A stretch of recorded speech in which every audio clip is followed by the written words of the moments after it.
귀연골과 늑연골 중에서 어떤 것이 더 좋고 어떨 때 두 연골 중에 하나를 사용하는지에 대한 질문은 굉장히 자주 받는 질문입니다. 이것에 대한 대답은 각 개인들의 코의 조건에 따라서 그리고 원하는 모양이 무엇인지에 따라서 결정됩니다. 귀연골은 굉장히 부드러운 코끝을 만들 수 있기 때문에 대부분의 처음 수술 또는 복잡하지 않은 재수술의 경우에 제가 주로 선호하는 연골이고, 늑연골은 채취할 수 있는 양이 많고 그리고 또 굉장히 지지력이 좋고 굉장히 튼튼한 재료이기 때문에 재수술 중에서도 비중격의 함몰이 있거나 혹은 새들 로우즈가 있거나 또는 구축이 굉장히 심한 경우에 사용하면 굉장히 좋은 결과를 얻을 수 있습니다.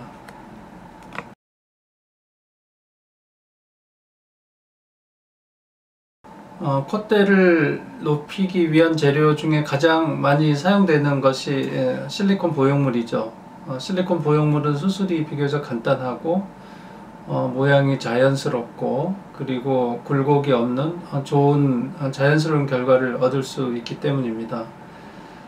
그러나 실리콘에 대한 알러지가 있거나 혹은 실리콘으로 인한 염증 같은 부작용을 경험했던 분들은 실리콘 대신에 늑연골을 사용할 수 있습니다. 늑연골은 코끝을 수술하기 위해서도 사용되지만 콧대를 높이는 용도로도 사용될 수 있습니다. 그렇게 하는 경우에는 자가 조직이기 때문에 부작용의 가능성, 염증 혹은 구축의 가능성이 실리콘에 비해서 굉장히 적고 매우 안전한 재료라고 할 수 있습니다.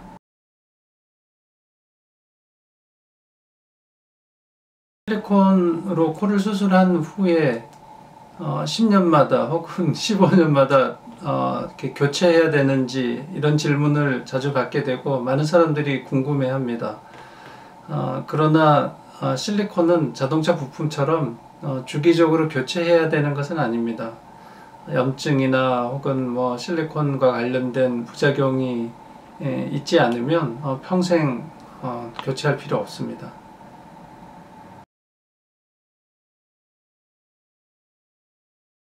뭉툭한 코끝 교정, 복코 교정은 코성형 중에서 가장 어려운 분야 중에 하나입니다. 수술 후에 충분히 좋은 결과가 나오지 않거나 혹은 과도하게 교정이 되어서 찝힌 코끝, 핀치드 팁 모양이 되는 경우도 있고, 또는 처음에는 괜찮았는데 시간이 지나면서 모양이 다시 변해서 다시 뭉툭해지는 경우, 그런 경우들이 있을 수 있어서 사실 그 성형외과 의사 입장에서는 굉장히 까다롭고 어려운 수술이라고 할 수 있습니다.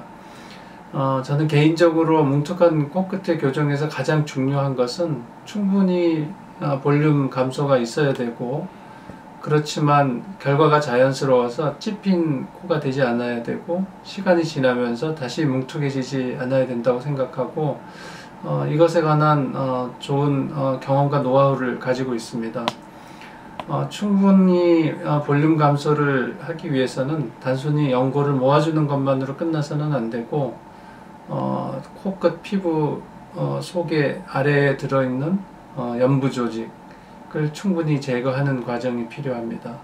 그리고 연골을 단순히 세게 묶거나 많이 잘라내는 것만으로 수술을 하려고 하다 보면 경험이 많지 않은 의사들 중에 그렇게 하다가 굉장히 낭패를 보는 경우가 많습니다. 코가 찝히거나 시간이 지나면서 변형이 오는 경우가 있죠. 그래서 저는 가급적이면 연골을 자르지 않는 방법을 선호합니다.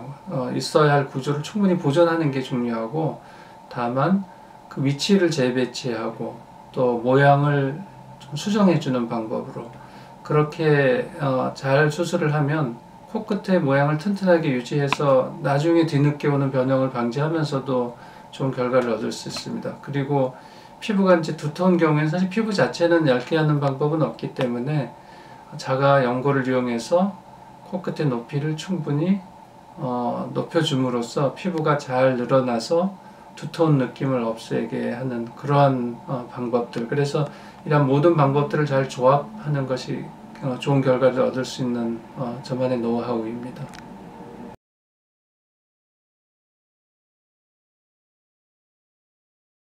시누사이티스가 있는 경우에 코 수술을 할 수 있느냐, 이거는 굉장히 중요한 질문입니다. 부비동염이 있더라도 그 증상이 심하지 않으면 코 성형 수술을 하는데 지장은 없습니다. 할 수 있습니다. 그러나 콧물이 굉장히 심하고 또 부비동 부위에 통증이나 또 염증 증상이 있으면 염증 치료를 먼저 하고 코 성형을 하는 것이 안전하다고 할 수 있습니다.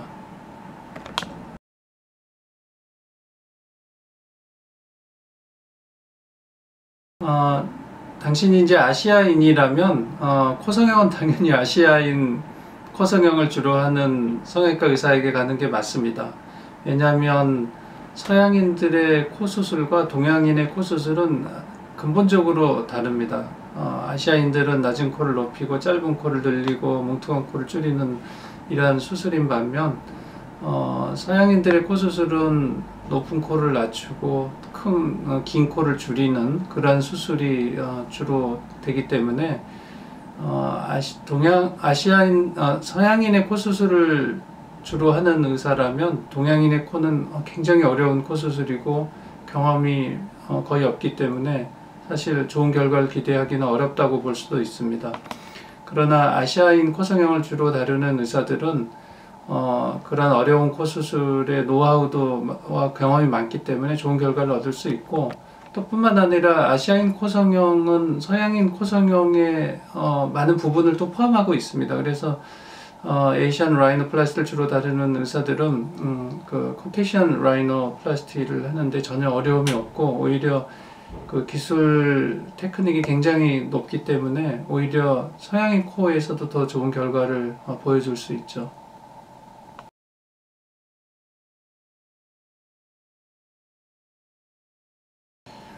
코 성형 수술 후에 처음에 며칠 동안은 코가 있는 그 얼굴 부위를 심장 위치보다 약간 높게 해서 자는 게 좋습니다. 그렇다고 뭐 앉아서 자라는 얘기는 아니에요. 그냥 편안하게 누워서 자되 베개를 사용해서 머리 부위를 살짝 높여주는 정도면 충분하고, 그리고 이제 보형물을 사용해서 콧대를 높인 경우에는 보형물이 이렇게 스테이블 하기까지는 한 2주 정도 걸리기 때문에 첫 2주 동안에는 너무 옆으로 돌아 눕지 않는 게 좋습니다. 물론 이제 2주 이후에는 편안하게 자연스럽게 잠을 자도 됩니다.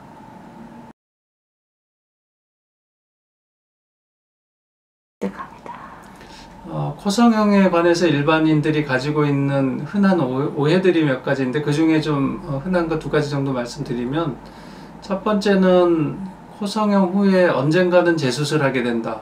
코 성형은 재수술이 좀 흔한 것 같다. 뭐 이런 얘기들 하시는 분들이 있습니다. 근데 이거는 사실이 아닙니다. 코 성형 후에 물론 이제 주관적인 이유 때문에 수술을 다시 하는 경우를 제외하고 실제 부작용 때문에 재수술을 하는 경우는 흔하지는 않습니다. 문헌에 따르면 한 3%에서 5% 정도 흔한 건 아니고, 물론 또 설사 재수술을 하더라도 아무런 문제 없이 해결할 수 있는 부분들이어서 다른 성형에 비해서 재수술 빈도가 현저히 높다든지 하는 거는 굉장히 흔한 오해라고 생각이 들고요.